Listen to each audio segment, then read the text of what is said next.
Adelante, ya estamos en vivo. Buenas noches, camaradas, saludándoles aquí desde Lima, Perú. Su, su camarada Harry Pizarro, de Ciencias Sociales de la Universidad Nacional Mayor de San Marcos, agradeciendo la gentil invitación de Morena Socialista y la sesión de hoy que se me ha encargado es con respecto a los fundamentos de la concepción materialista de la historia, o también denominado materialismo histórico. Como van a ser dos sesiones, esta primera parte, ¿no? Que vamos a verlo hoy día y luego el sábado. Esa primera parte va a ser más teórica, exponiendo los conceptos básicos del materialismo histórico y también desde la misma concepción, ¿no? Partiendo que es un ejercicio, ¿no? Del materialismo dialéctico que ya tengo entendido que se ha visto la sesión pasada. Y luego de ello vamos a ya exponer el desarrollo de estos conceptos dentro de la denominada formación económica social, con los autores principales, ¿no? Desde Marx y Engels, los diríamos, fundadores, hasta Lenin y otros autores.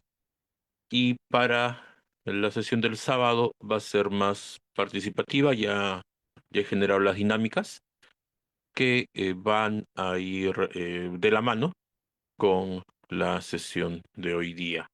En primer lugar, señalar los autores que vamos a revisar o que hemos revisado para esta sesión, eh, y las obras, porque revisando la amplia bibliografía que hay sobre el tema, dicho de paso, he compilado algunos manuales o ensayos sobre el tema de materialismo histórico en sí, ¿no? Formativo. Eh, Luego ya conversaremos por interno para transmitirlo. Entre ellos, pues, el clásico de Marta Harnecker, ¿no? Que creo que todos, al menos de habla hispana, hemos aprendido a través de ella. Y en primer lugar, como señalé, los principales. Primero vamos a hablar sobre los autores fundamentales que son Marx y Engels, que hemos usado, la ideología alemana, especialmente el primer capítulo dedicado a Feuerbach. Si bien es un texto bastante temprano, ¿no? No hay que de ninguna manera menospreciarlo. Es más, eh, es un texto fundamental, eh, incluido pues el famoso prefacio, ¿no? Que es el texto que normalmente se lee en estos talleres. Aquí en la ideología alemana es importante porque se desmarca del idealismo hegeliano y la misma teoría de Feuerbach, estableciendo pues la relación entre la base económica, es decir, la infraestructura, y la superestructura jurídico-política. Eh, Quizás es un texto mucho más denso que el prefacio o el prólogo, ¿no? A la crítica de la economía política, que es el que, como señalé, más se toma para estos casos. Igual se ha facilitado, se va a facilitar. Eh, es, eh, es un texto mucho más orgánico, diríamos, más de difusión, y por ello, pues, es el primero que se lee, ¿no? Para entender específicamente la concepción materialista de la historia, donde brillantemente Marx sintetiza esos principios del materialismo histórico, destacando pues el modo de producción de la vida material, ¿no?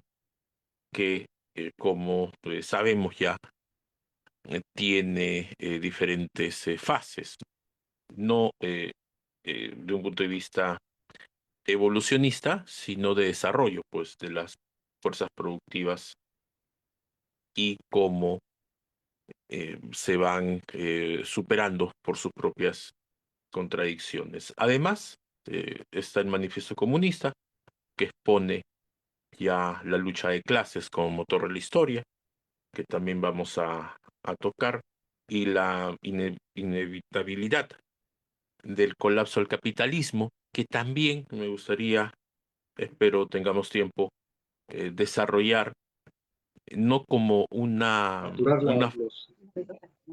calabozos, como, ¿no? hay Del un otro micro lado, prendido, por hermano, favor, a ver, señalaba, no como una fase en sí, sino, como diría Rochabrún, que he usado para este tema, sino como la anomia, ¿no?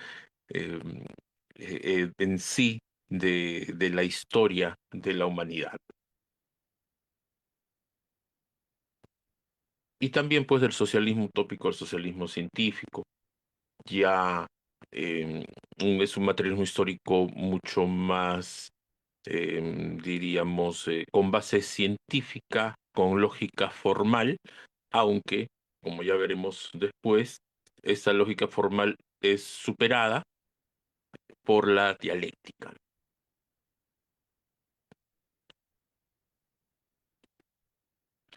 Otros textos, ya de desarrollo teórico, textos manuales, muy rápidamente para que no nos den el tiempo luego. eh, Plejánov, ¿no? Ese es el texto también clásico, sistematiza el materialismo histórico con una ciencia de leyes generales de desarrollo social, ¿no? Muy influyente en el pensamiento de Lenin, aunque claro está, no leerlo de forma pues mecanicista. Konstantinov, ¿no? El manual distribuido en la Unión de Repúblicas Socialistas Soviéticas, ya enfatiza el carácter científico, ¿no? del materialismo histórico.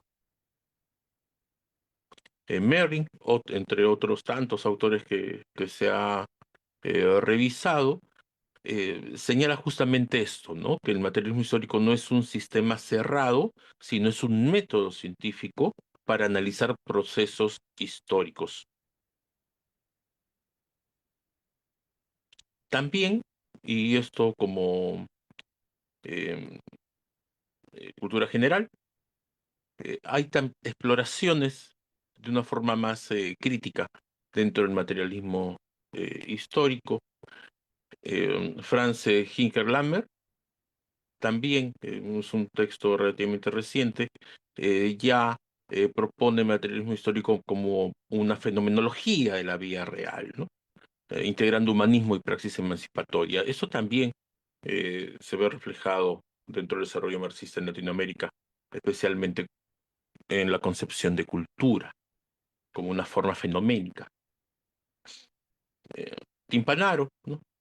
También un texto relativamente reciente, cuestiona pues estas lecturas mecanicistas y reivindica la dialéctica naturaleza-sociedad, que dicho de paso está intrínseco en los textos de Marx y Engels.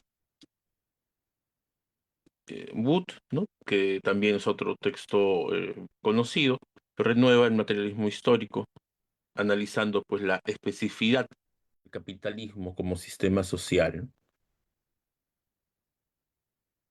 Dentro de las controversias también, eh, interesante este autor, fallecido trágicamente en los albores de la Revolución Islámica, eh, porque si bien, me refiero a Mutahari, ¿no? Porque si bien eh, está enmarcado dentro del fundamentalismo islámico, no deja de ser válidas las críticas al materialismo histórico desarrollado, ¿no? En la época, criticando pues ser profesos al determinismo económico, ¿no? Y, y las contradicciones que existen, ya lo hemos visto con autores como Habermas, etcétera, en una interpretación dogmática, pues, de los textos de Marx, ¿no? También es criticado por eurocéntrico, pero bueno, ya ese es otro debate. Aquí justo en esa lectura, ¿no? De una cosa es Marx y otra cosa son los distintos tipos de marxistas, Cyril Smith señala, ¿no? Que el marxismo tradicional falsificó a Marx al convertir su método en una filosofía de la historia, que justamente es lo que es superado, ¿no? Como vamos a ver más adelante. Nunca fue una filosofía de la historia el materialismo histórico, ¿no? La revista histórica del materialismo, que la recomiendo, también este texto, Rojo Fuego del 2024, y en sí, eso lo podemos ver para ya la siguiente sesión. Solo quería señalar los autores. Igual para la siguiente sesión vamos a ver la aplicación del materialismo histórico en nuestra región, ¿no? Que creo que es de mucho interés. Eso lo vamos a dejar para la siguiente sesión. Entonces, vamos ya entrando en materia. ¿Qué es el materialismo histórico en sí? El materialismo histórico es la adaptación sí, es la adaptación o es el resultado del materialismo dialéctico que explica el proceso histórico a través de las causas materiales y económicas, haciendo pues un deslinde de concepciones idealistas, ¿no? Desde Kant, incluso pues el mismo Hegel. En sí, el materialismo histórico considera que la historia de la humanidad está fundamentada en circunstancias materiales y económicas que determinan la estructura de toda sociedad y la vida colectiva, ¿no? Pero para entender de esta forma la, la historia de la humanidad, es importante proponer que existe una estructura dialéctica, es decir, todos los hechos de la historia de la humanidad están interrelacionados y forma parte de esta estructura, ¿no? Siempre correspondiente a la realidad material. Por esto, existe un denominado enfoque social, es decir, se centra en el ser humano en sociedad. Es decir, no es solamente el ser humano biológico, sino es el ser humano en sociedad. Solo en esa condición ya podemos entender como el ser social, que es lo que vamos a desarrollar luego. A diferencia, pues, de otras corrientes filosóficas e históricas que priorizan el sujeto trascendente, ¿no? O el idealismo en sí. Por eso, el materialismo histórico tiene como fundamento una crítica al idealismo. Es una oposición a estas nociones idealistas o del pensamiento hegeliano que limita la historia en la evolución, en solo la evolución del espíritu. Por eso es importante, antes de pasar a los conceptos, señalar esta diferencia entre el idealismo, en este caso el idealismo alemán, por eso el texto que he recomendado, Ideología Alemana, y cómo se contrasta con el materialismo. Dicho sea de paso, ya Marx y Engels no fueron los primeros pues, en hablar de estas concepciones. Ha habido antecedentes en Francia, por ejemplo, ¿no? Pero inclusive en la misma edad, en la edad antigua, en Grecia, pero ya plasmado como una estructura, podríamos tomar desde Marx y Engels, ¿no? En sí, eh, se contrasta, se contrapone al idealismo subjetivo de Kant, que se centraba pues en la percepción individual, ¿no? Y cómo la razón, ¿no?, influye en la experiencia. Por eso se plantea que una visión en la que busca entender a través, entender el mundo a través pues, de la mente humana. También está el idealismo objetivo, ¿no? El Hegel, que dicho se paso, ¿no? Así empezó todo con los jóvenes hegelianos. Hegel propone que el idealismo objetivo, en el que la razón se despliega en la materia, ¿no? Enfatizando este proceso de desarrollo a través de etapas para superar las imperfecciones de la realidad. Y aquí también otro autor que es básico en esta generación del materialismo histórico es Feuerbach, ¿no? Feuerbach revierte esa relación entre materia e idea, afirmando que el hombre es quien crea a Dios, ¿no? Por eso Feuerbach es uno de los principales exponentes del ateísmo científico, ¿no? Dando un giro a esa comprensión de las creencias y la espiritualidad desde un enfoque materialista. Sin embargo, ahí Marx supera a Feuerbach, ¿no? Como vemos, si leemos el primer capítulo de la ideología alemana, ya que Marx adopta esa inversión de Feuerbach, ya no es el ente, ¿no? Ya no es la idea, ya no es el Dios, ¿no? Sino es el hombre quien lo crea, adopta esa inversión, pero critica el enfoque proponiendo un materialismo que busca una comprensión activa y transformadora en la realidad. De ahí sale la famosa frase de Marx que los filósofos buscan interpretar la historia y lo que buscaban los luego llamados pues marxistas, comunistas, socialistas, etcétera, buscaban transformar esa realidad, ¿no?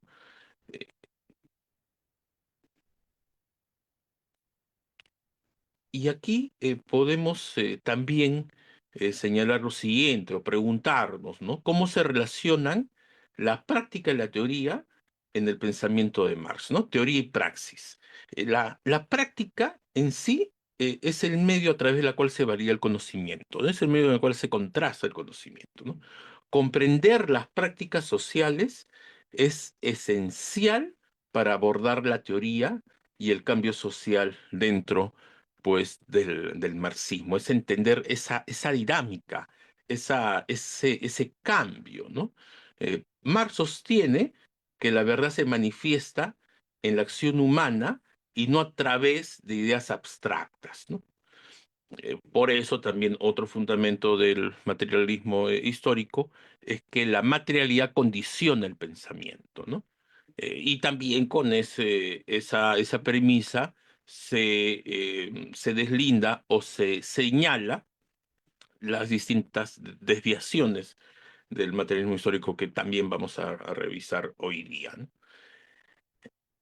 Esa necesidad de la comprensión de la práctica social es clave para pensar cómo una teoría puede llevar a la transformación de la sociedad, ¿no?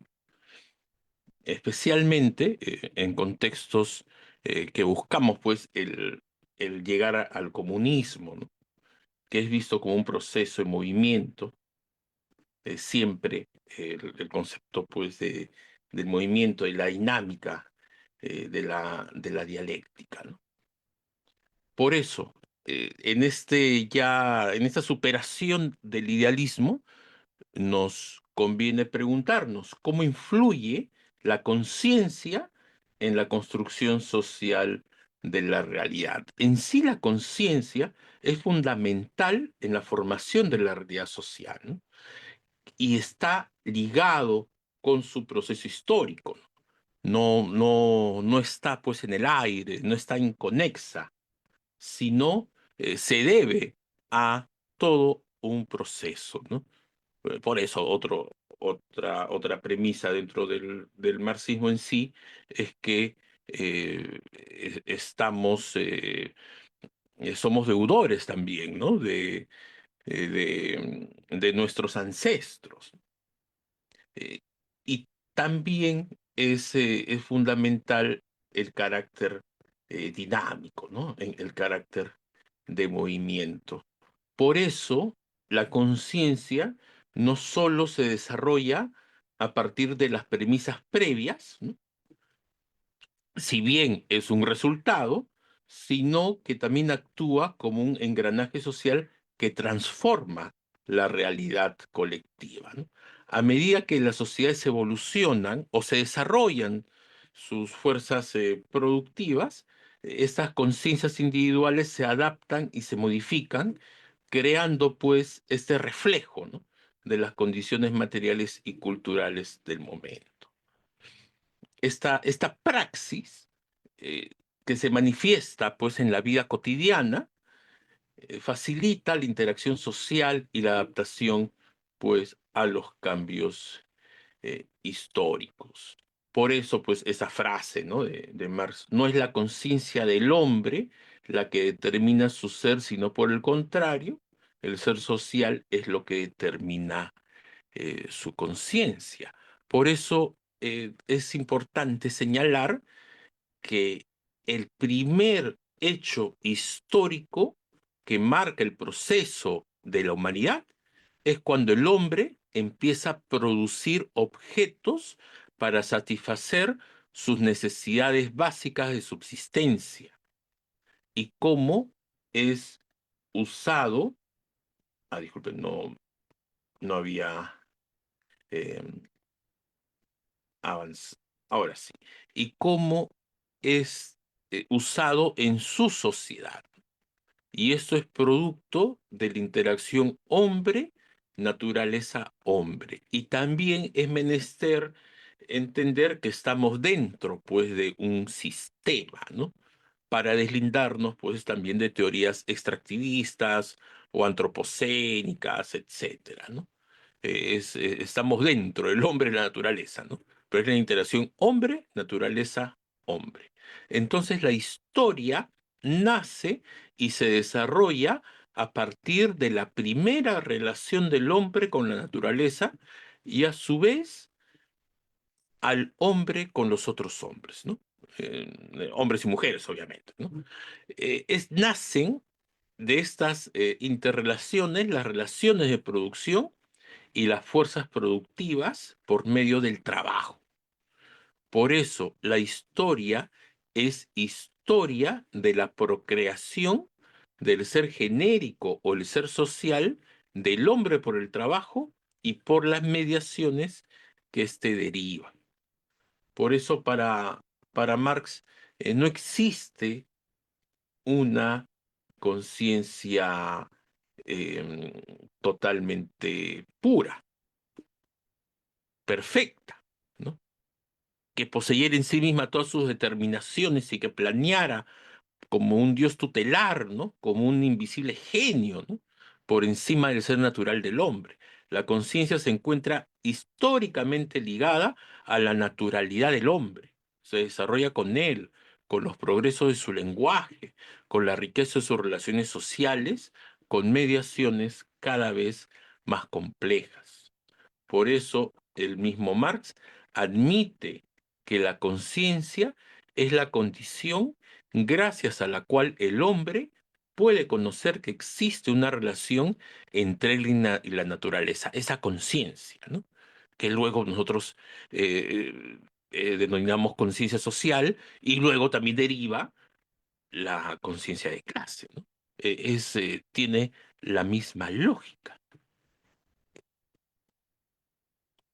Por eso, al conocer, ¿no?, que existe una relación entre él y la naturaleza, entre él y los demás hombres, admite que existe una relación dialéctica entre conciencia y ser, y la conciencia es activa, no es estática. Y aquí también me pareció bastante interesante desarrollar este caso en el mismo Marx, ante la gran, por favor, sus micros, ante la gran pregunta, ¿no?, que todos nos hacemos, es cómo influyó la experiencia de Engels, ¿no?, en su colaboración con Marx y en su crítica al capitalismo. Todos sabemos que Engels era, pues, por su familia, era un burgués, tenía fábricas, ¿no?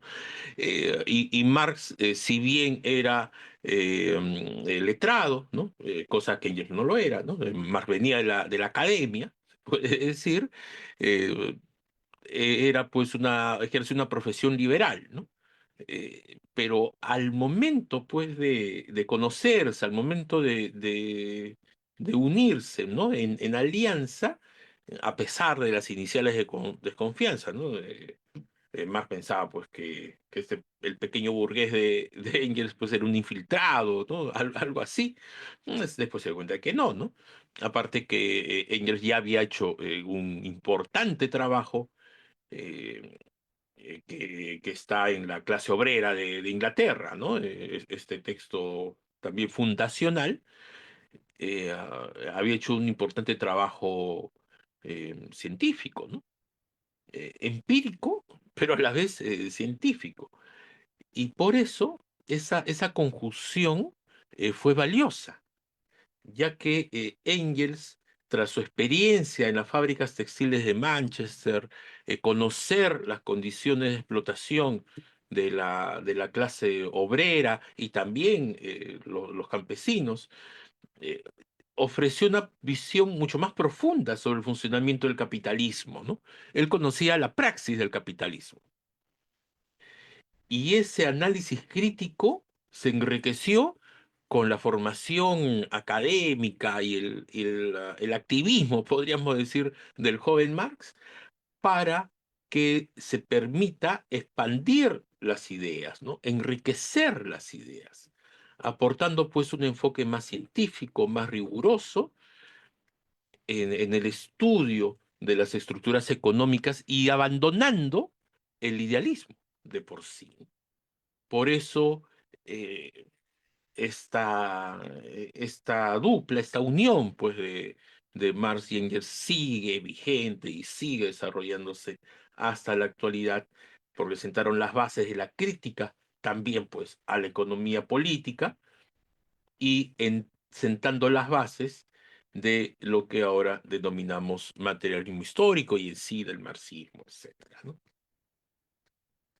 Por eso es importante, eh, creo, para superar las clásicas críticas pues, que nos hacen los de la vereda del enfrente, la vereda del costado, no, que el marxismo es dogmático, no, que repiten, etcétera, etcétera, están totalmente equivocados, ¿no? Cada vez que escucho, más bien les invito a leer, ¿no?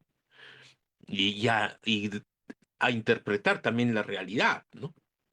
Con esas lecturas. No hay nada menos dogmático que el marxismo, o aquí en este caso el materialismo histórico, ¿no? Pero para eh, dar el ejemplo es importante pues entender o nunca dejar la dialéctica. Como vamos a ver en los siguientes textos, el objetivo de todo marxista, o en este caso quien aplique materialismo histórico para entender el funcionamiento, el desarrollo, la historia misma, ¿no? de las sociedades, tiene que superar también los límites de la lógica formal, ¿no? Del pensamiento popperiano, ¿no? etcétera, etcétera.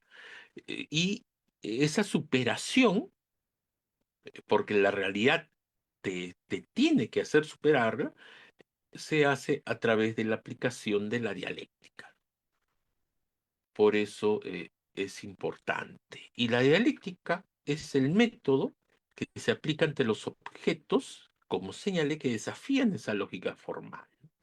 Es fundamental para analizar conceptos sociohistóricos, el capitalismo en sí, ¿no? El materialismo se enfoca, ya unido pues a la dialéctica, en cómo los objetos del mundo histórico-social requieren un análisis crítico. Y el otro punto, ¿no? que señalamos, la creación de todo lo que existe en el mundo humano, ¿no? La producción es un concepto central en la crítica de Marx al capitalismo. Y aunque no se menciona en el texto que he revisado en la ideología alemana la palabra economía, es un tema central en el Capital, ¿no? Como bien sabemos, donde se analizan las relaciones económicas y su influencia en la sociedad capitalista. Por eso, una vez ya más que deslindado, aclarado esa superación pues, del idealismo, ya podemos pasar a los conceptos básicos del materialismo eh, histórico, ¿no? Eh, y estos son los siguientes. En sí es importante entender el ser social, ¿no? Es importante entender en primer lugar el mismo concepto de materialismo histórico, ¿no? Como señalé al inicio. El materialismo histórico considera la historia como una realidad material que tiene una estructura dialéctica. Esa es la gran diferencia, ¿no? Es decir, todos los hechos históricos están esencialmente relacionados, interactúan entre sí. Esta propuesta es opuesta a explicar la historia como partiendo la predominancia del sujeto trascendente, el Dios, la providencia, el espíritu, ¿no? La voluntad, ¿no? Del idealismo del hombre, ¿no? La filosofía hegeliana de la historia, que convierte en la historia del espíritu, ¿no? Como señalé, y pretende reducir todo lo real a objetivaciones sucesivas del espíritu. El materialismo histórico utiliza estas categorías para explicar la historia y la estructura interna de las sociedades a través del tiempo y el espacio. Para entender las fuerzas productivas, relaciones sociales de producción, etcétera, etcétera, es importante entender qué es el ser social, ¿no? Y es la base en que se sustenta toda la estructura social. Es el hombre en actividad productiva de bienes para satisfacer las necesidades de la sociedad, utilizando el medio ambiente, desarrollando tecnologías, técnicas y también a otros hombres, ¿no? Ahí viene la, la explotación del hombre por el hombre, la aparición de la propiedad privada, etcétera, etcétera, ¿no? El ser social va a determinar a la conciencia social. Y eso también lo vamos a ver en la lectura del sábado. Encontré ahí unas entrevistas, eh, creo bastante interesantes para justamente desarrollar esos temas. Y la conducta social es el comportamiento del hombre en sociedad. Y los elementos principales, el trabajo, producto de la cual surge la producción, cuyo tipo y carácter están dados por las condiciones del objeto de trabajo y el nivel de los instrumentos de producción. Y también, para entender el ser social, es necesario entender, y aunque suene a cliché, la célula básica de la sociedad, y esta es la familia, la estructura familiar, porque es ahí donde se reproducen estas relaciones sociales de producción. Por eso es importante entender que el papel que tiene la familia como eje central en la formación de relaciones sociales y también el núcleo donde se establecen las distintas contradicciones, ¿no? Las distintas desigualdades, etcétera. Por eso, las relaciones entre los sexos y la formación de familias también han evolucionado, han cambiado de acuerdo a su formación económica social, a su sociedad, reflejando y modelando las estructuras sociales, ¿no? La familia, como primer núcleo social, establece patrones de interacción que se expanden y se diversifican en la sociedad. Una vez entendiendo este punto, podemos ya explicar, por ejemplo, los medios de producción, ¿no? Los medios de producción es la relación dialéctica entre los instrumentos de producción, que incluye el conocimiento de la ciencia, la tecnología, y el objeto de trabajo, conformado por los recursos y el medio ambiente natural. Así, los instrumentos de producción son el conjunto de elementos que el hombre crea o descubre en la naturaleza que le sirven para elevar su energía por encima de las condiciones biológicas de las que está dotado y actúa así más eficazmente sobre la naturaleza en el proceso de producción. Los instrumentos de producción son netamente creados por el hombre y es el más dinámico elemento en el proceso de producción, ¿no? Por eso algunos ahí diríamos, qué sé yo, eh, sucesores de Marinetti, ¿no? Se obnubilan, pues, ante el desarrollo de las tecnologías, ¿no? Es decir, el desarrollo de los instrumentos de producción, y dice, estamos en otra fase, ¿no? Los tecnofeudalistas son un ejemplo, ¿no? Que me hace recorrer a los modernistas, pues, de hace un siglo, ¿no? Maravillados por el modelo T, etcétera. Hay que tener cuidado también con esas desviaciones, ¿no? En, ah, por eso hay que entender que es el elemento más dinámico. Puede ser desde una piedra para triturar, ¿no? Una piedra para moler, hasta un laboratorio atómico, ¿no? Eh, Son instrumentos de producción.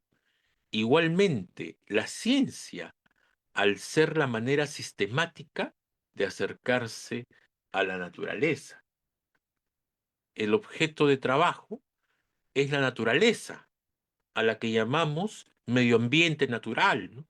Debido a que es el medio donde actúa el hombre y de donde obtiene lo necesario para subsistir.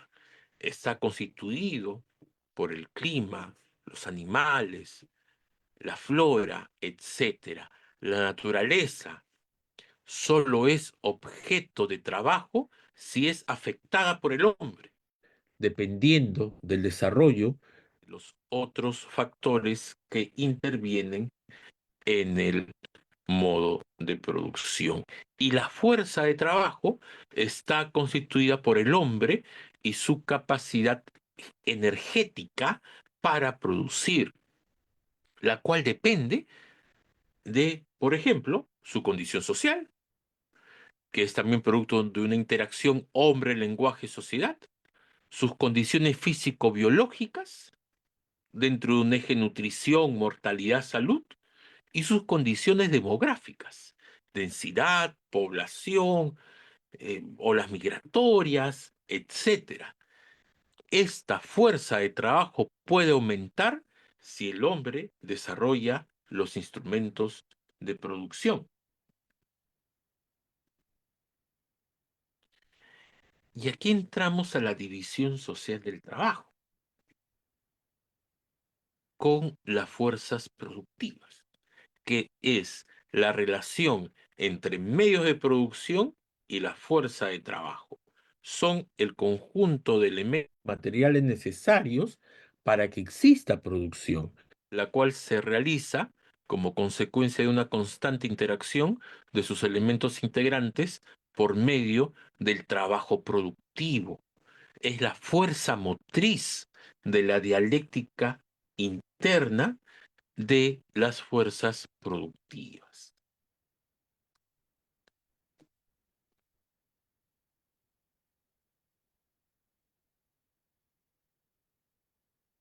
Por eso, las, ah,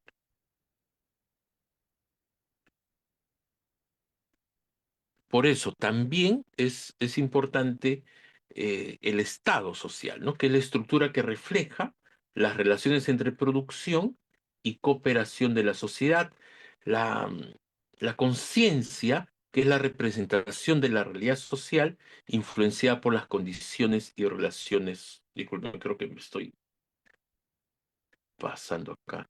Había este es de otro. Este es de otra, de otra diapositiva. Pero bueno, ya luego vamos a ver lo que es lucha de clases y también lo que es la conciencia, eh, la conciencia o la conciencia social.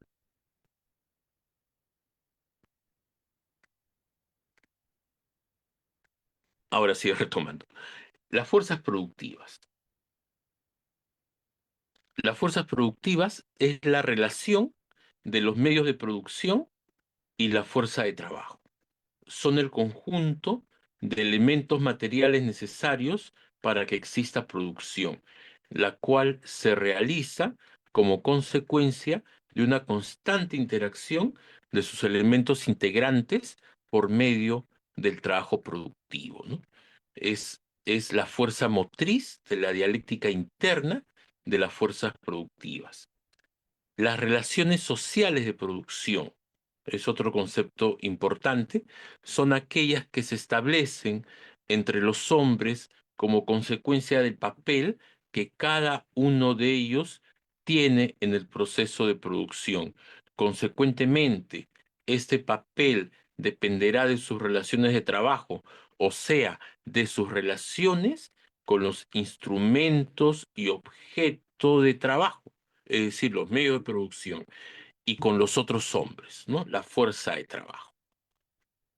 Las relaciones sociales de producción es esa interacción entre medio de producción y fuerza de trabajo. Estas relaciones se establecen con los medios de producción y en la medida en que depende de ellos la vida material en general.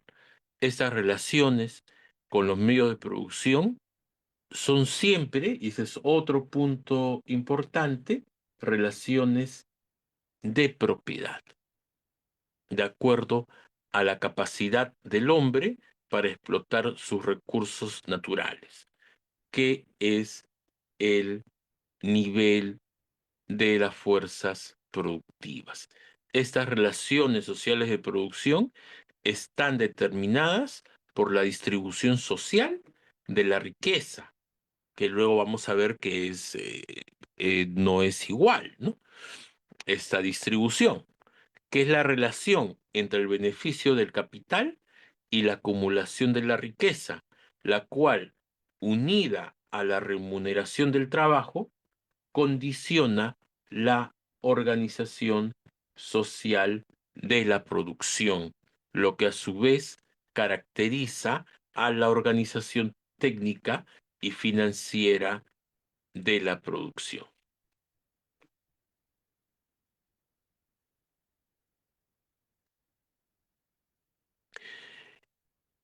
En sí, antes de pasar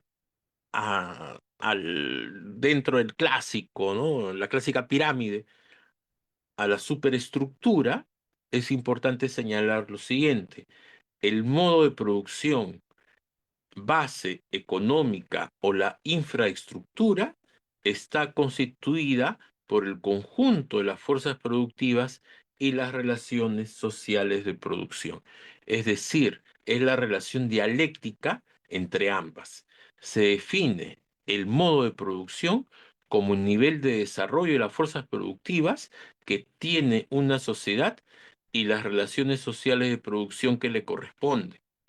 Esos elementos actúan necesariamente como contrarios, por eso las leyes de la dialéctica, provocando una dinámica o movimiento propio. En suma, el modo de producción es la base sobre la cual se asienta la estructura de la sociedad. Y en sí, la superestructura es la conciencia social determinada por el ser social.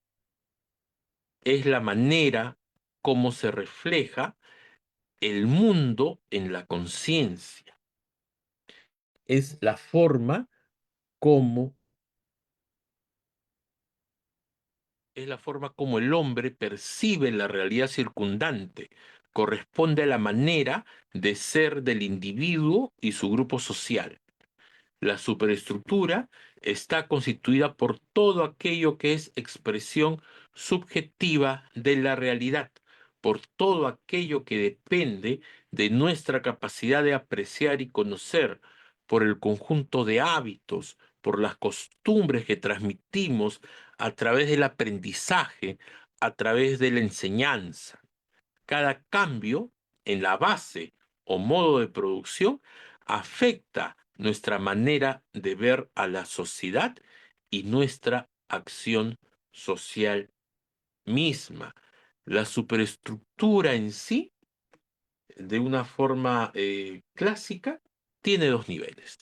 Las instituciones, que son los organismos formales a través de los cuales se trata de regular la conducta social de acuerdo a las relaciones sociales de producción vigentes, siendo la primera la familia, como ya señalé al inicio, y las principales, las de orden jurídico, político, religioso, educacional, etc. Estas son distintas y unas más importantes que otras en cada momento histórico. En la época medieval o feudal, ¿no? Lo más importante era lo religioso, ¿no? Quizá.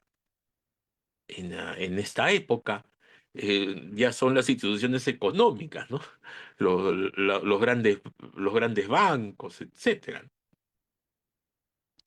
o estos conglomerados, ¿no? Estos monopolios. Ese es el punto, ¿no? El Fondo Monetario. Es el factor más ligado a la base económica o infraestructura y cumple el papel de enlace con la superestructura. Y la ideología, que son los principios que sustentan las instituciones de la superestructura, son ideas acerca de las pautas de la conducta social, acerca de la relación entre los hombres, de las ideas, acerca de la función de las cosas, ideas de la relación hombre-naturaleza, del hombre sobre naturaleza. En fin, es un sistema de ideas en torno al hombre, la sociedad y el mundo. Aquí entra pues la filosofía, entra la cosmogonía, la cosmovisión, etcétera, etcétera. La correspondencia entre superestructura e infraestructura da con el resultado de la adecuación de los conocimientos al nivel de desarrollo alcanzado por las fuerzas productivas y el establecimiento de instituciones que respondan al carácter y a la forma de las relaciones sociales de producción vigente. Por eso, y ya lo vamos a ver el próximo sábado, el, el ascenso pues de la burguesía al poder supuso cambios también jurídicos y cambios de índole ideológico, ¿no? El Estado laico no puede entenderse ese concepto en una sociedad medieval, ¿no? O en una sociedad feudal. Así pasa, ¿no? Eh, el Código Napoleónico, por ejemplo, ¿no? Producto, fase finales de la Revolución Francesa, no puede entenderse sin ese desarrollo también de las fuerzas productivas. Por eso, el conjunto de la base y la superestructura constituyen la formación social, la formación económico-social, de acuerdo al libro, ¿no? O al autor que se use. Y aquí también lo importante, ¿no? Su dialéctica interna es lo que determina aquello que venimos denominando conducta social, que está relacionada a lo que entendemos como cultura, ¿no? Bueno, no es el momento de entrar en, en nuevas acepciones o cómo la cultura es adaptada, ¿no? El concepto dentro del materialismo histórico. Y bueno, hubo en su tiempo grandes debates, ¿no? Es decir, se confundía el modo de vida con el modo de producción, ¿no? En algún momento hubo eh, decenas de modos de producción. ¿Y qué es lo que estaba pasando? Era que se confundía el concepto, ¿no? Con modo de vida. y es más, se confundía el concepto, bueno, más que se confundió el concepto, se adaptó el término cultura, por ejemplo, ¿no? Para terminar con esa proliferación de modos de producción. Entonces, como ya hemos señalado, la estructura económica, base de la sociedad,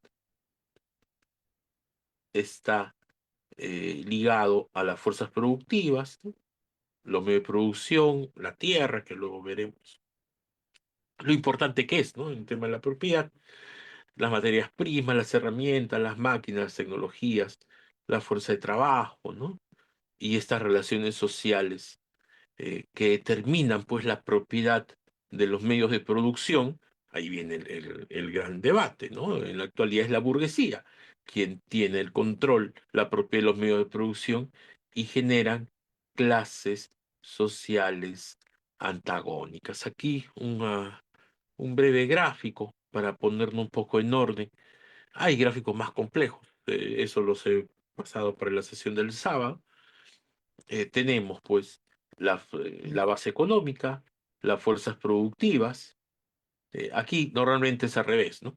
Pero bueno, las herramientas, la fuerza de trabajo, la relación de producción, la propiedad de las clases sociales, eh, ah, de- las cuales determinan en última instancia, ¿no? La superestructura, ¿no? Las instituciones y las ideas. Aquí también, ¿no? Quizá haciendo un ejercicio de epistemológico, ¿no? Pensar desde el sur, aquí también podemos pensar desde al final la base económica que está sostenido pues por la clase trabajadora. Otros, otros gráficos, disculpen.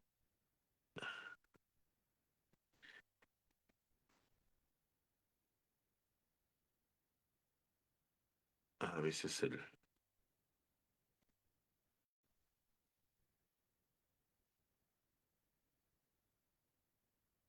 el Prezi tiene esas cosas.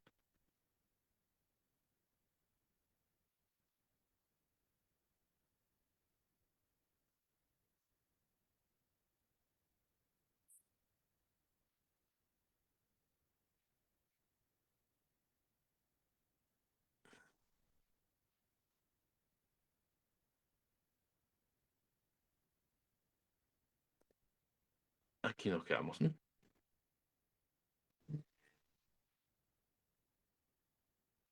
Este es el segundo. Esa relación, ¿no? Ya para pasar a la siguiente etapa.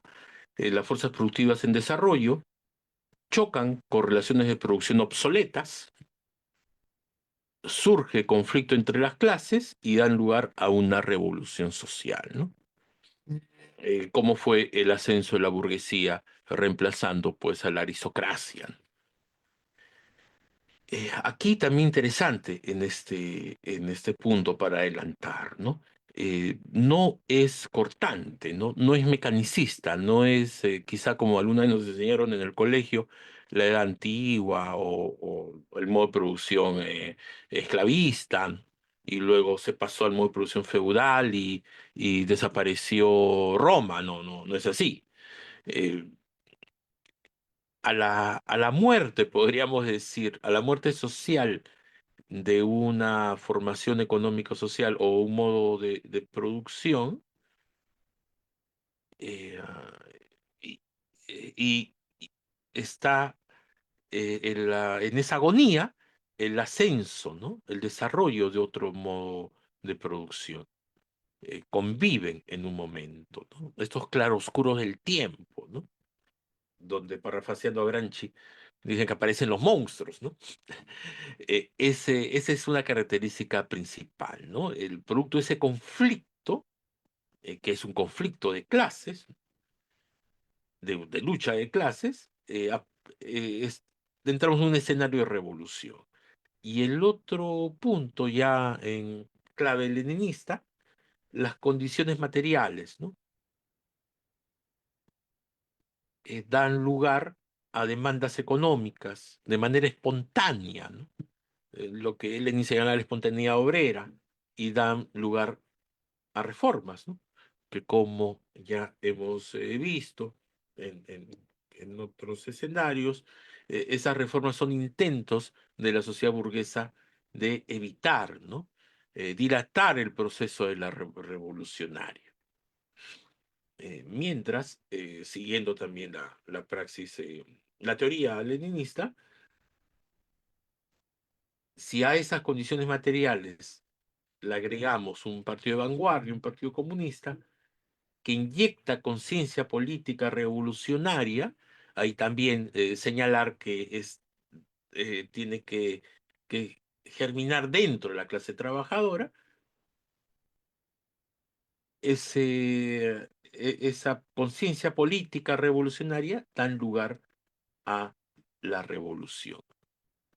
Eh, También hay debates sobre el concepto de revolución, ¿no? Pero bueno, no, no es materia de esta sesión.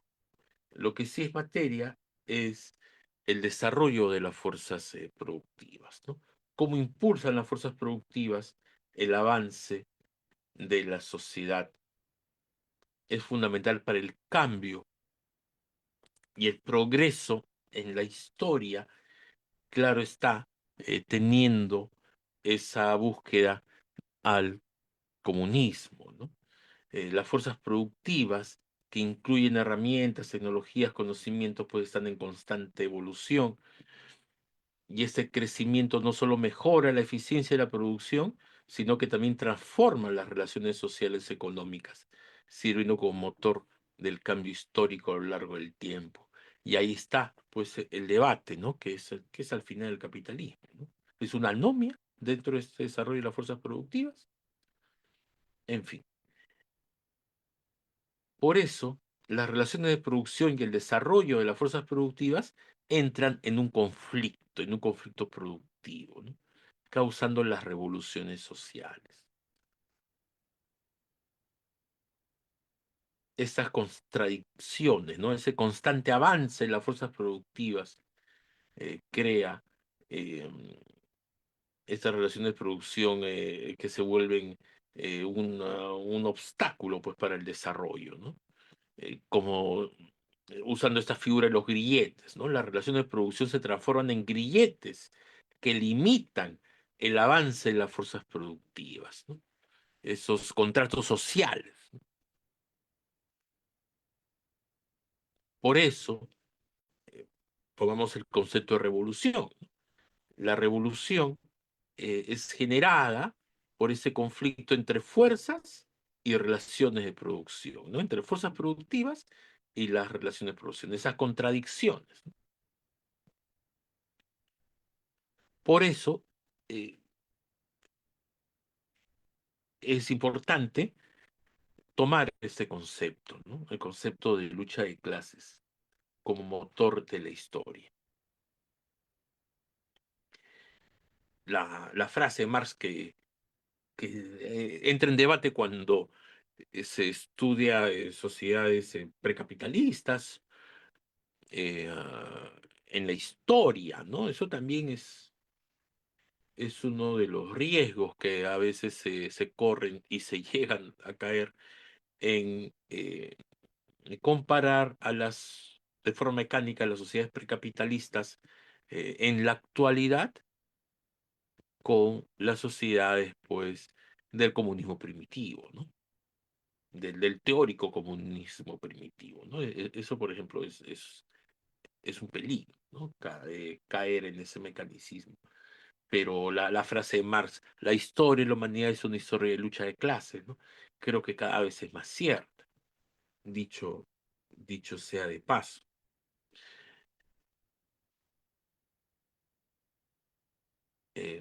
Eso se ve en la aparición de los estados pristinos, en el origen de la propiedad, en fin, de los estamentos, ¿no?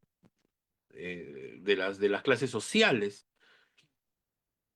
¿Cómo influyen, ¿no? Las clases sociales en el cambio histórico? Es importante, si estudiamos la historia en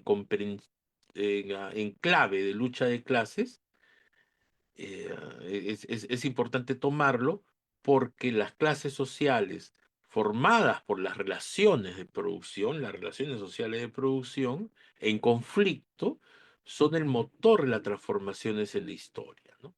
Ese es el origen de la lucha de clases. Nace de un antagonismo, nace de una contradicción, ¿no? Y por eso, esa lucha entre esas clases refleja las tensiones fundamentales dentro de la sociedad. Desde siervos y desde siervos y amos, ¿no? Desde hasta pasar al proletario y el burgués, ¿no? O el capitalista, ¿no? Esos antagonismos es producto de estas contradicciones de las relaciones sociales de producción. Cada avance en las fuerzas productivas genera una confrontación con estructuras obsoletas, llevando a cambios significativos en la organización social. Por eso es importante eh, retomar esos conceptos en clave leninista. Por ejemplo, la superestructura, ¿no? La superestructura es el conjunto de instituciones, ideas, leyes, religiones, moral, filosofía, arte, Estado, etcétera, etcétera, que surge sobre una base económica. Pero esta no es independiente, ¿no? Esta está determinada por la base económica y sirve para legitimar y perpetuar las relaciones de producción dominantes, ¿no? Y el poder de la clase gobernante. En la actualidad, pues, la de la burguesía, ¿no? Y también, ¿no? La superestructura puede tener una autonomía relativa y puede influir retroactivamente sobre la base. Por eso es importante el papel activo del Estado y de un partido revolucionario, ¿no? Por eso Lenin enfatizó la importancia de la superestructura en la política, sugiriendo que las ideas y el Estado pueden modificar la base económica.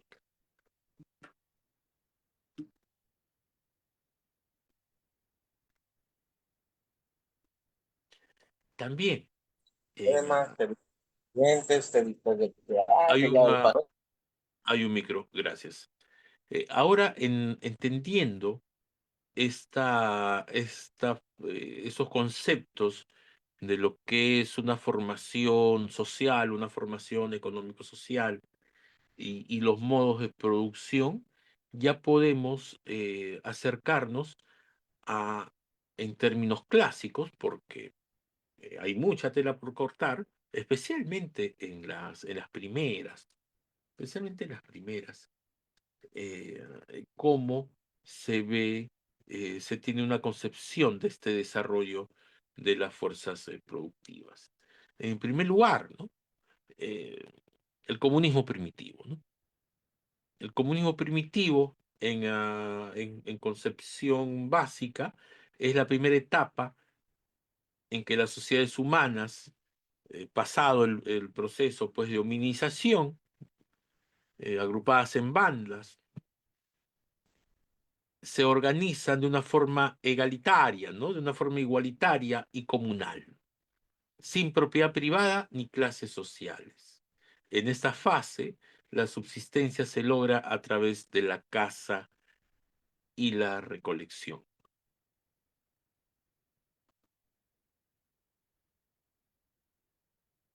Esta fase entra pues en contradicción, entra en crisis cuando surge el concepto de propiedad y más específicamente el concepto de propiedad de la tierra.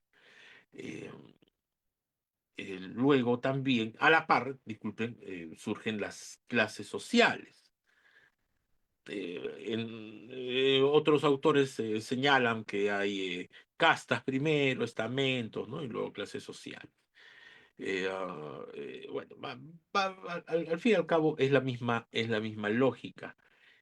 Y se da este control de las relaciones sociales de producción y con ello de la producción misma, en beneficio de una élite, ¿no? hipótesis varias, Estado teocrático, ¿no? El control de la circulación del comercio, el intercambio, ¿no? La ubicación estratégica en determinada área, el, la aparición de una casta militar, ¿no? Primero que actúa como protección entre un grupo social frente a otro, ¿no? En fin, hay diversas explicaciones cómo se pasa a esta fase en que eh, tiene su base toda la sociedad en la explotación del hombre por el hombre en sí. Es decir, la sociedad esclavista, ¿no? El esclavismo introduce la propiedad privada y la explotación de los seres humanos como mano de obra. En esta etapa, una clase dominante controla a otros que están sometidos a condiciones de servidumbre absoluta. Y este ejemplo es notable eh, cuando se señala eh, lo, lo dicho anteriormente, ¿no? De que los modos de producción persisten y no mueren del todo, ¿no? Así sean reemplazados por otro modo de producción. Y un claro ejemplo es el esclavismo, ¿no?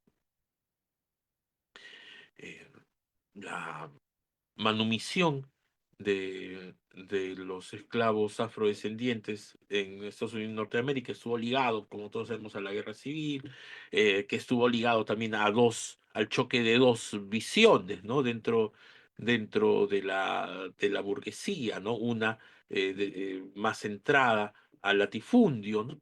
Y la otra más industrializada. Eh, pero esclavismo siguió existiendo eh, en diversas regiones. Es más, la Gran Inglaterra, ¿no?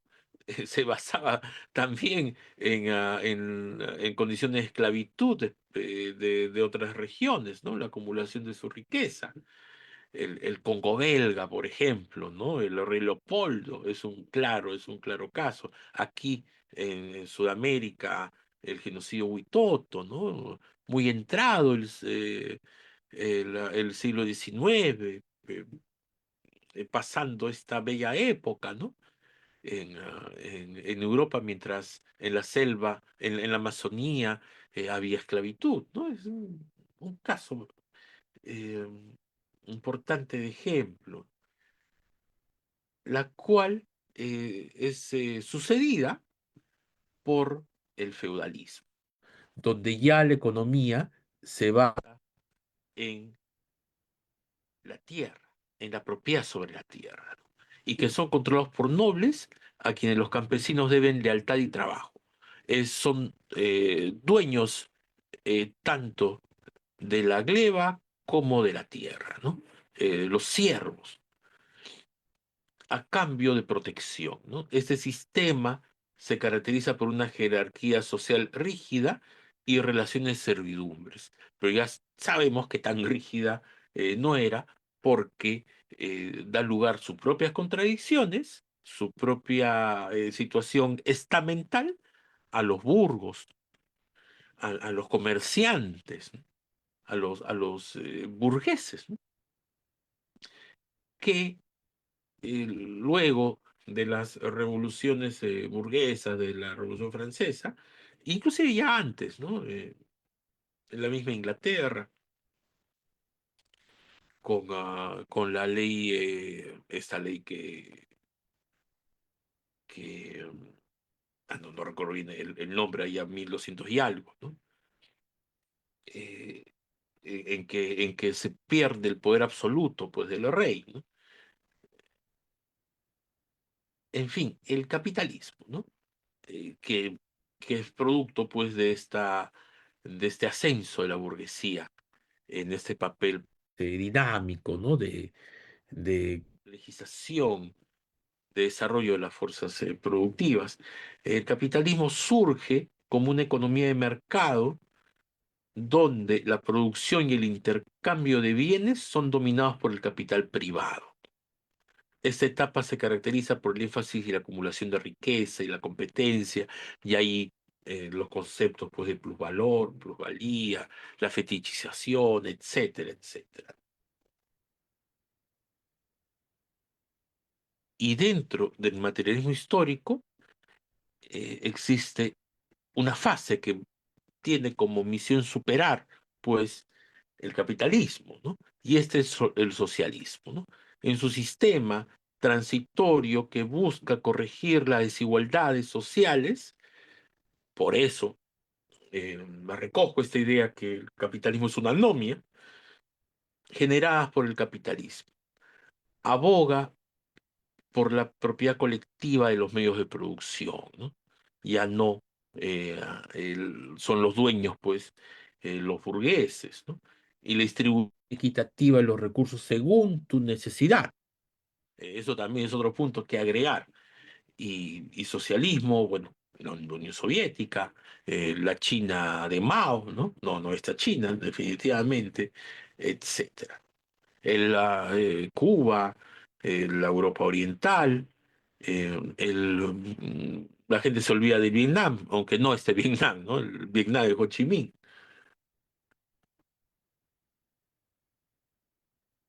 Y el ideal, ¿no? Hay una canción de Trova, nadie sabe qué cosa es el comunismo, y ese es el paso de nuestra aventura, ¿no? Decía Silvio Rodríguez. Y es eso. El comunismo es la etapa final en la teoría de la evolución de las sociedades, donde no existen clases ni Estado, permitiendo a los individuos vivir en completa libertad y armonía, lo cual no debe confundirse como un retorno al comunismo primitivo, ¿no? No, no es así. Y también ahí es menester señalar que no es bueno pues romantizar las organizaciones sociales basadas en relaciones sociales de parentesco, ¿no? Un trabajo comunal, una propiedad colectiva, ¿no? El Calpulli en, en México, el Layo en el área andina, ¿no? Porque no están estáticas en el tiempo, ¿no? Y el ejemplo más sangrientamente claro es los kibbutz, ¿no? En Israel. El gran error ahí histórico fue pensar que al ser una forma de organización pues precapitalista, ¿no? Comunitaria, el Estado de Israel iba a generar pues una por sus propias contradicciones y por esta base, ¿no? Un Estado socialista. Ya vimos el que nada de eso pasó, ¿no? Más bien estos kibbutz son los organismos fascistoides, ¿no? Por excelencia, los llamados colonos, ¿no? Entonces, eso también creo que es importante señalar si se quiere aplicar el materialismo histórico, de verdad. Y ahí viene el concepto, ¿no? Esta revolución. Cómo la revolución social impulsa el progreso histórico y transforma las estructuras socioeconómicas. Ahí también, ¿no? Hay debate. En general, se piensa, ¿no? Dentro del marxismo que las revoluciones sociales son catalizadores esenciales del cambio histórico, ¿no? Permite el avance de nuevas fuerzas productivas. Otros autores, ¿no? Recientes van desde la negación de la revolución hasta que la revolución es solo un hecho aislado, un hecho casi como una chispa, ¿no? Es, es materia, pues, de debate actual, ¿no? Pero en sí la revolución social se produce cuando las contradicciones entre fuerzas productivas y relaciones de producción se vuelven insostenibles.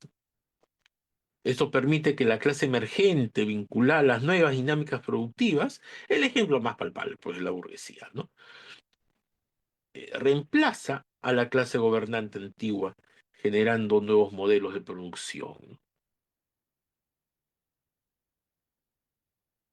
Por eso, también en clave leninista, es importante señalar el papel activo, ¿no?, de la superestructura. En este caso, con un Estado obviamente socialista, y un partido que organiza la lucha al proletariado y defienden el orden existente. Eso también, ¿no? Es el tema contradictorio, ¿no? Pero uno se tiene que basar en las condiciones materiales, en la realidad misma. En teoría, el Estado tiene que irse debilitando, ¿no?, hasta que ya no sea necesario para pasar justamente al comunismo. Pero a su vez necesitamos un Estado fuerte, ¿no? Y claro ejemplo, más allá del cristal en que se mire, lo que está pasando actualmente con Venezuela, ¿no? Y estos destructores, creo que les llaman, estos acorazados gringos, paseándose ahí por sus costas con 4.000 marines. Eh, si no hubiera un Estado sólido, ¿no?, en defensa de su proceso revolucionario, eh, Venezuela terminaba como Panamá hace mucho tiempo, ¿no? Y el otro ejemplo es Bolivia, ¿no? Bolivia, con ese traspiés que ha tenido el movimiento revolucionario, eh, entendamos que esta crisis, más allá pues, de, de explicaciones económicas, eh, políticamente eh, empieza con el golpe de Añez, que tuvo apoyo de las Fuerzas Armadas. No hubiera pasado si hubiera sido una Fuerza Armada revolucionaria, ¿no? 20 años, el más, y no se pudo construir, eh, quizá también por sus propias contradicciones, unas Fuerzas Armadas que eviten golpes. En fin, en sí, el Estado, ¿no? El Estado es visto como el comité que administra los intereses de la clase burguesa, y durante el socialismo se transforma en un Estado obrero, necesario para construir la nueva sociedad. Aquí también es un tema bastante interesante señalarlo, ¿no?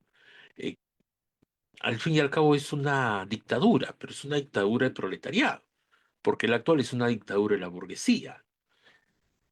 Y esa necesidad de crear un Estado obrero, un Estado proletario, no un Estado que tenga una nueva élite, ¿no?, una nueva burocracia.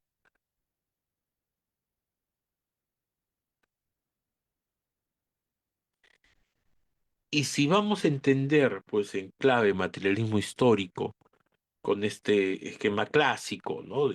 Hay uno más que es el modo de producción asiático, diseñado por el mismo Marx, que trata de explicar a las sociedades no occidentales, ¿no? Pero bueno, esto ahí es todo un tema que lo podríamos desarrollar ya de forma grupal el sábado. Pero si queremos tener esa lectura, esa comprensión de la realidad del comunismo primitivo, esclavismo, feudalismo, capitalismo, tenemos que entender que el capitalismo tiene una fase superior, ¿no?, que es el imperialismo, que está generando las contradicciones, las crisis para las revoluciones proletarias, que ya las ha tenido. El tema es que sea eh, mundial, ¿no? Por eso, en clave de nuevo marxista-leninista, es importante preguntarnos cómo influyen las luchas de clase en el desarrollo de la sociedad según pues el materialismo histórico, que visto de esta lectura nos permite analizar los procesos de cambio social y las dinámicas de poder en la sociedad, ¿no? La diferencia del enfoque marxista-leninista es que el progreso histórico está impulsado por esa tensión de las fuerzas productivas y sus consecuentes relaciones sociales de producción. Este conflicto da lugar a las luchas de clase que cuando se intensifican pueden resultar en revoluciones, ¿no? Y transformar la estructura socioeconómica. Cuando no madura, se convierte, por ejemplo, en rebeliones como la de Espartaco en la antigua Roma, ¿no? O en rebeliones como la de Tupac Amaru contra los Borbones en las épocas preemancipatorias.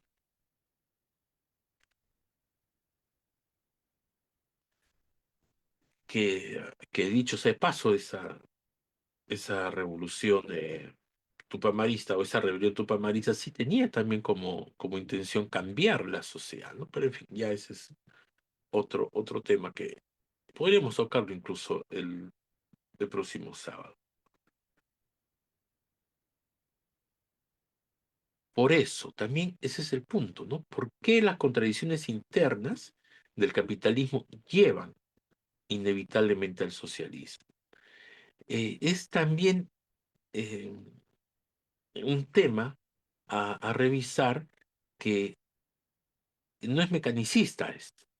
Es decir, las evidentes condiciones de desigualdad, de explotación del hombre por el hombre, de pérdida de la gran mayoría de derechos anteriormente conquistados, de ecocidios, de agotamiento total del planeta, ¿no? De la pérdida de su recurso hídrico, etcétera, etcétera. De por sí, así el capitalismo está en su fase más profunda de crisis, no va a ser superado como un chasquido de dedos, ¿no? De forma natural, así pasen 200, 300, 400 años, ¿no? No va a ser superado. Tiene que existir una dinámica revolucionaria, ¿no? Una dialéctica revolucionaria, que es el gran debate siempre, ¿no?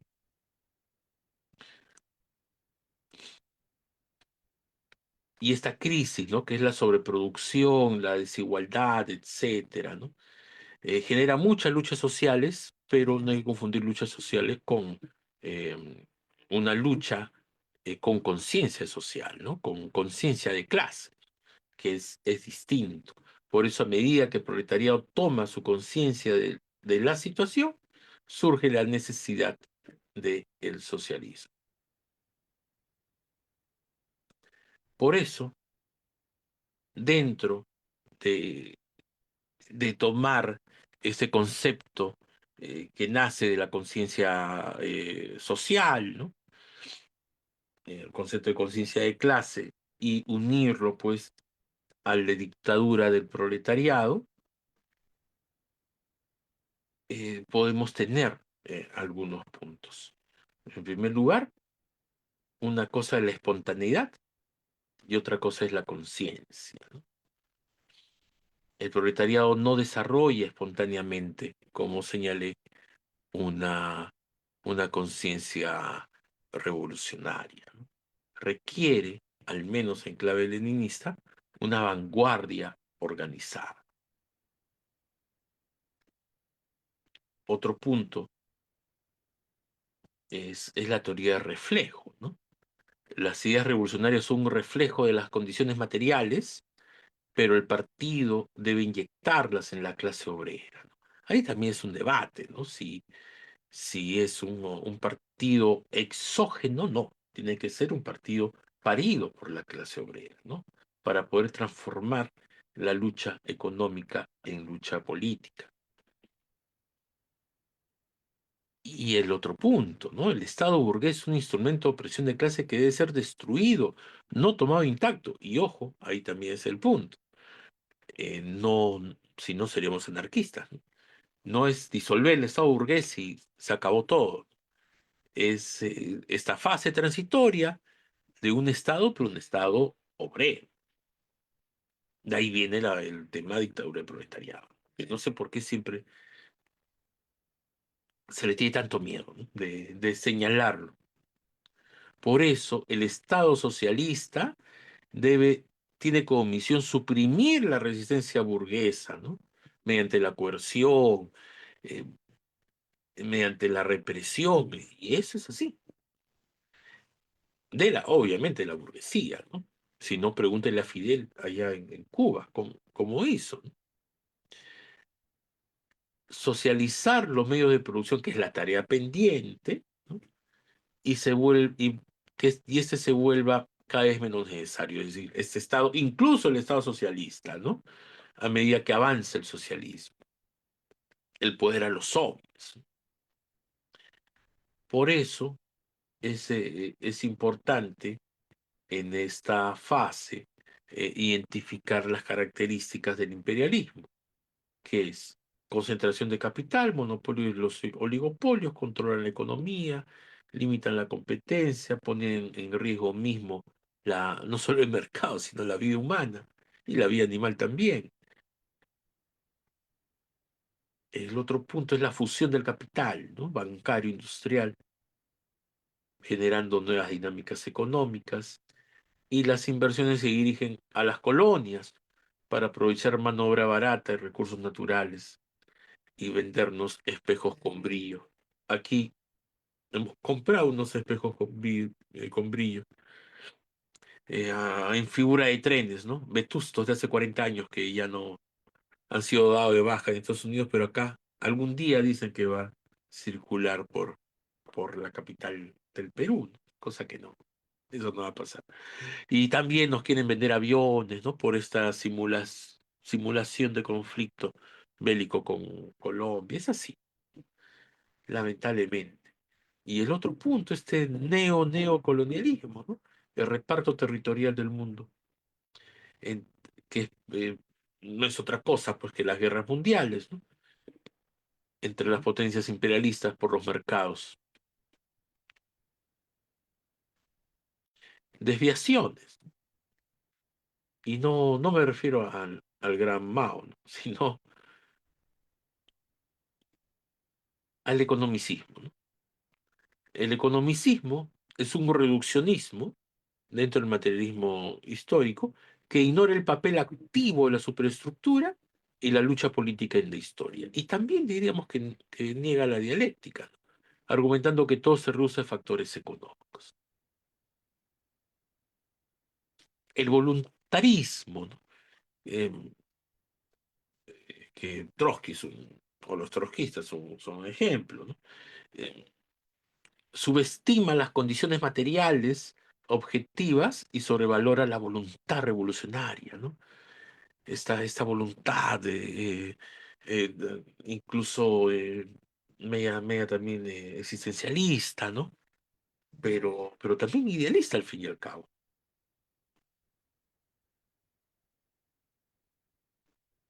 El determinismo mecánico, ¿no? Que interpreta la historia como un proceso automático y lineal, sin reconocer la necesidad de una acción revolucionaria que impulsa el cambio. Otro ejemplo bastante común.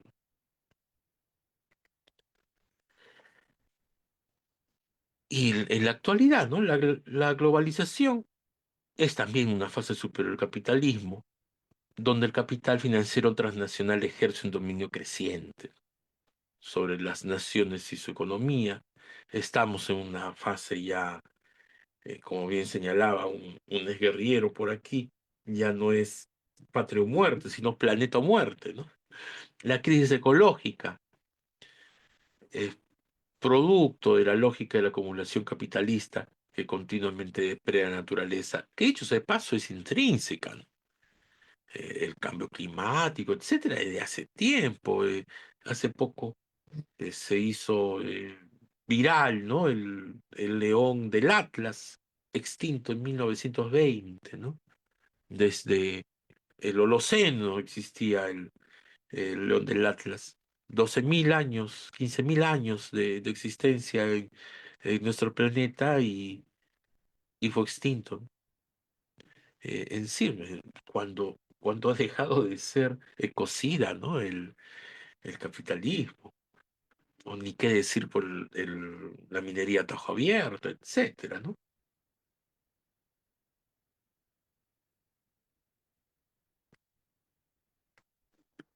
Por eso la resistencia anticapitalista, ¿no?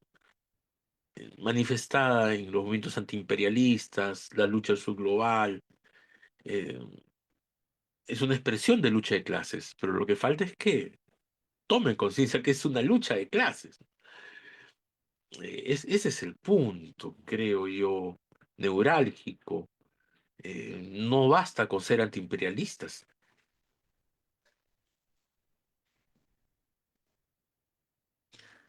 Y en síntesis, tomando en cuenta pues tres fuentes y tres partes integrantes del marxismo, cómo influye el materialismo histórico en la lucha social actual, ¿no?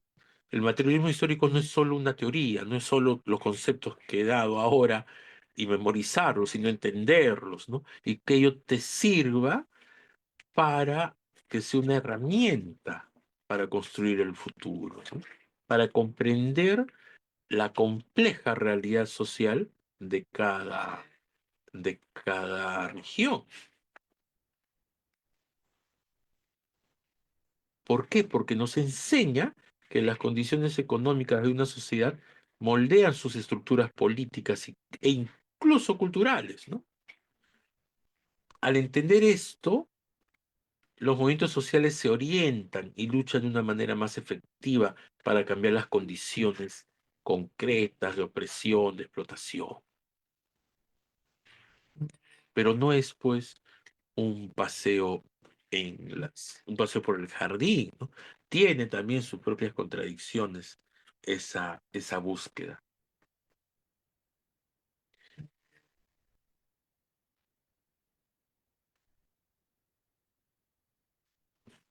Y ahí sí quisiera para culminar, que me quedan todavía unos minutos,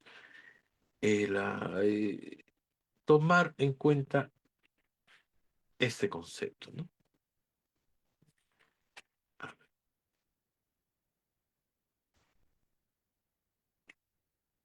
En primer lugar, cuánto ha evolucionado, ¿no? Cuánto ha desarrollado el materialismo histórico en la actualidad, ¿no? Como bien hemos visto con otros tantos autores, se me viene a la mente eh, eh, Hall, sí, Hall, que de este libro Sin Garantías, ¿no? Hay que ir a verla, a chocar con la realidad, enfrentarnos con la realidad sin garantías de la victoria, sin garantías de nada, ¿no? Hay que entrar en contacto con la realidad. Eh, También, ahora, Brentes por la hora que estoy con lagunas mentales, el autor de Todos los óleos se desvanece en el aire, ¿no? El, el marxismo en sí, el materialismo histórico en sí, tiene que ser una herramienta para la actualidad, ¿no? No quedarse, pues, en, en recitar o en memorizar, ¿no?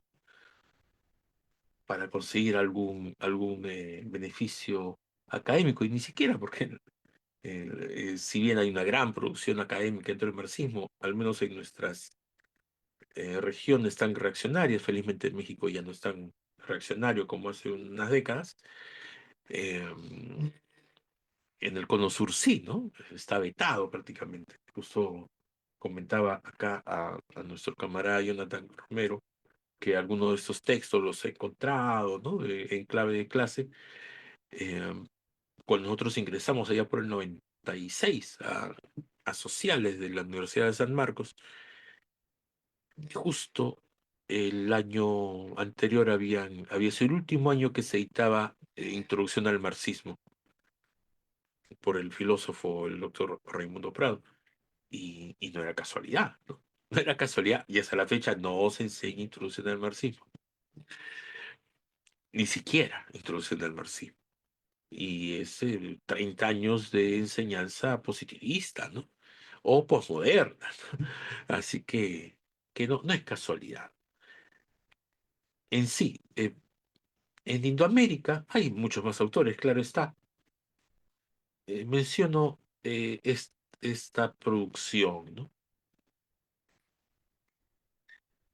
En primer lugar, el Amauta, José Carlos Mariátegui, el aporte, ¿no?, de la área andina a la humanidad.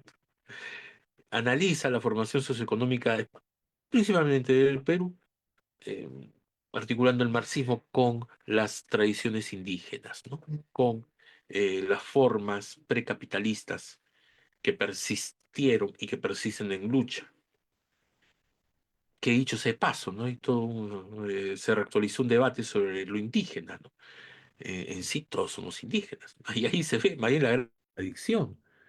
Por un lado, decir, no, no soy, si mi abuelo es francés, no, ya no soy indígena, no, pues, o sea, se nota, ¿no? Se nota cuánto de la superestructura, ¿no?, generada acá desde la expansión a la vía ya la permanece, ¿no?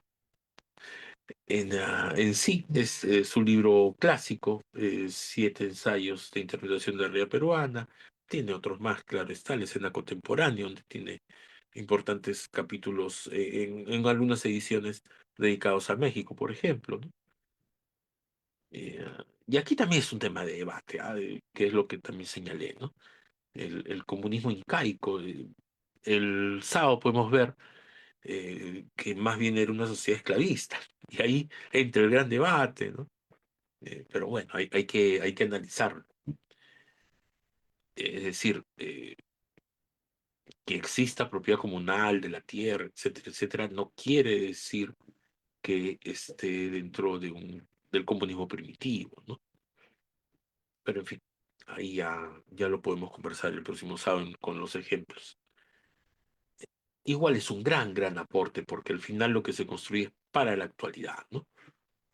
El comunismo incaico precolonial ofrece bases para un socialismo antiautoritario, integrando mito, religión, economía. Fernando Ortiz,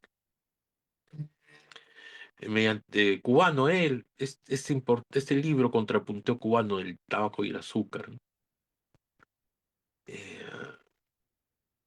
que es precursor del análisis materialista y también materialista histórico, precursor de la teoría de la dependencia, ¿no?, que cada después sigue entrando en boga en nuestras propuestas epistemológicas desde el sur, ¿no? La teoría de la dependencia, el gran Rui Mauro Marini, con este concepto de la superexplotación, ¿no?, de la sobreexplotación, destacando pues la extracción de plusvalía absoluta. También brasileño, ¿no?, Teotonio dos Santos, establece la dependencia como una relación estructural que subordina las economías periféricas, ¿no? En clave sistema mundo, ¿no? Vania Bambirra también señala ese papel de las burguesías locales como cómplices, algo que siempre ha sido, ¿no? Siempre ha sido así, hasta la actualidad. La gran Marta Harnecker, ¿no?, que todos hemos aprendido a través de ella. Más allá de las críticas, recuerdo que se le hacían, que era la, eh, la gente de Louis Althusser, ¿no? En sí, su libro es de lectura obligada porque da estos ejemplos en el contexto pues latinoamericano, ¿no?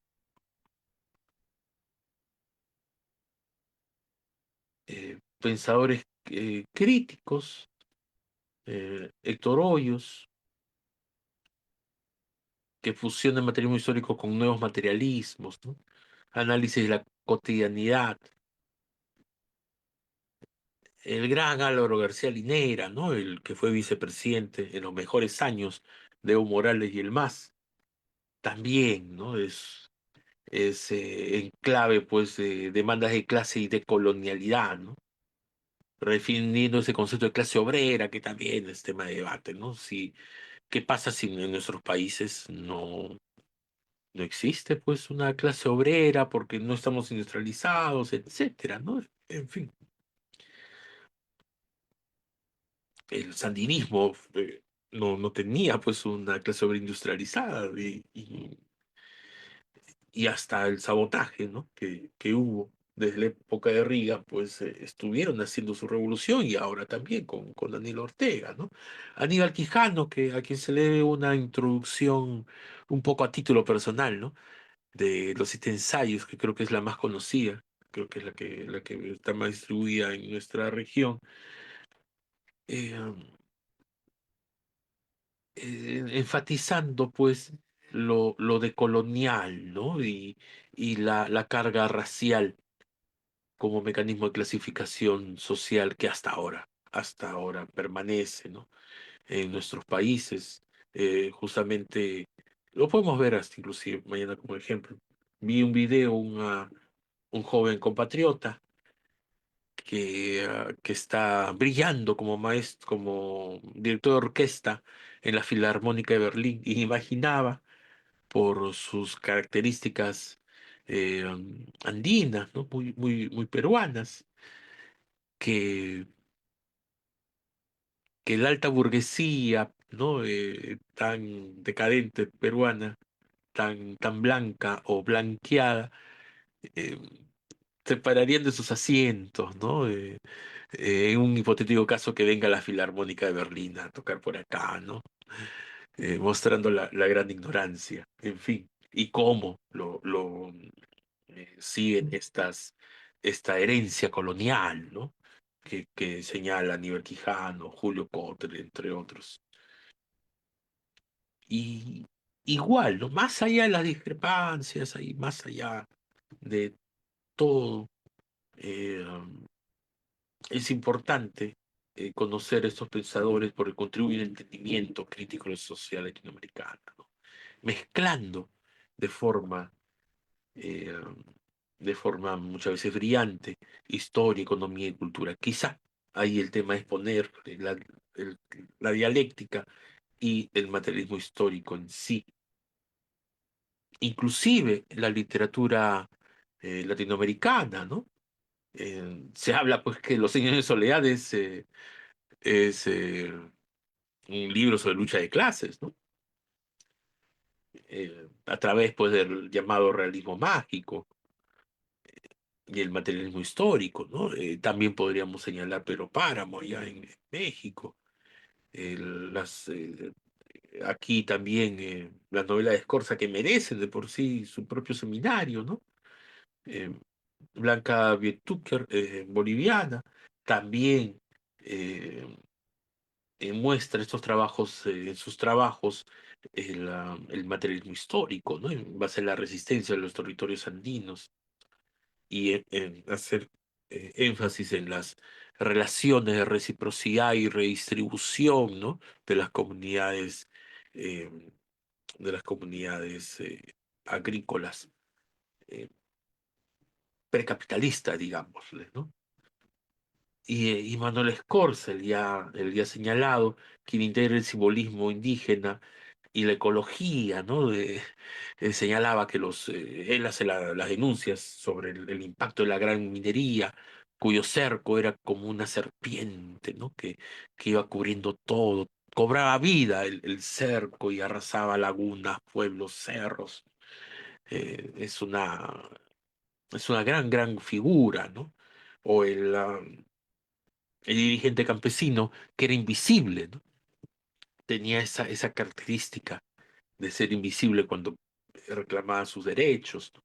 O la evolución desde la derrota de los movimientos campesinos en masacres, inaugurando cementerios en las sierras peruanas, hasta la victoria con la recuperación de las tierras del latifundio, de la mano de un alcalde de la izquierda de la época, ¿no? En fin, Manuel Escorza personalmente le tengo una gran admiración, ya fallecido hace 40 años aproximadamente.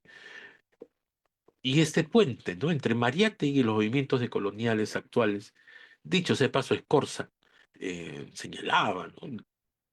Cómo tiene que ser la lucha de clases, ¿no? Que hubo en el Perú en los años 80. Y así tenemos distintas escuelas, cada una con su valor, ¿no? Uno puede decir posmodernos, etcétera, pero en fin, como se dice, es lo que tenemos, ¿no? El marxismo indoamericano, que articula lucha de clases con la realidad indígena, planteando pues el comunismo incaico, el Estado plurinacional.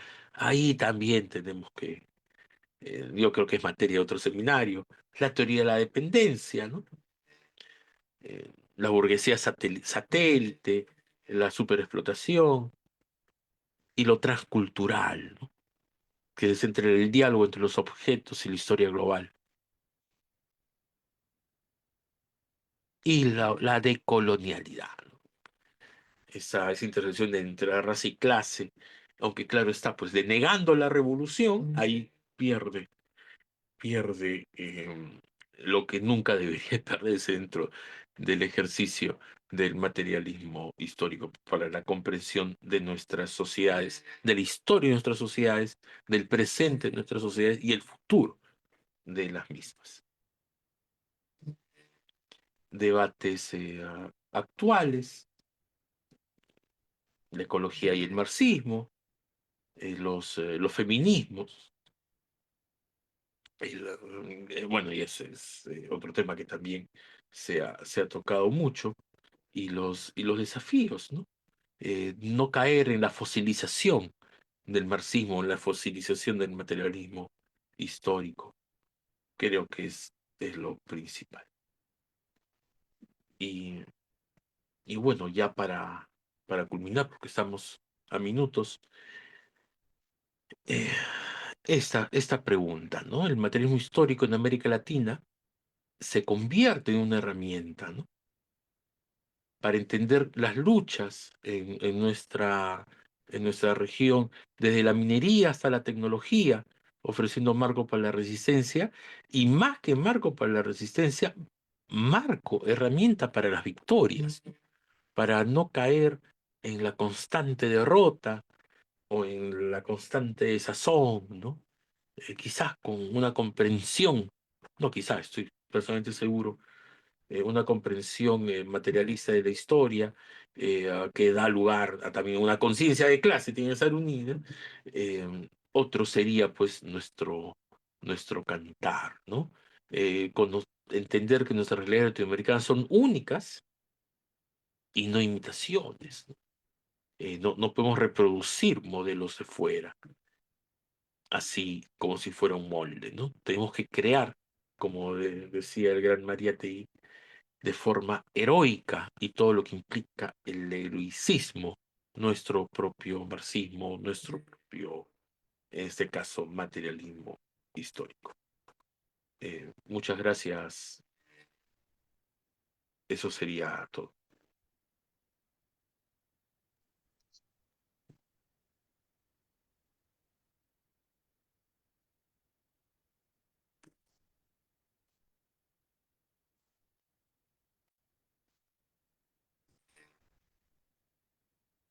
¿Sí?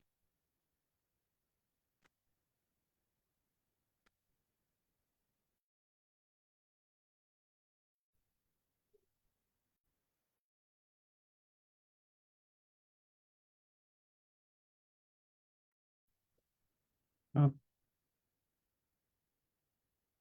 ok, buenas noches, compañero. Entonces, ¿cerramos la sesión? ¿Ya nos vemos el sábado o vas a abrir participaciones?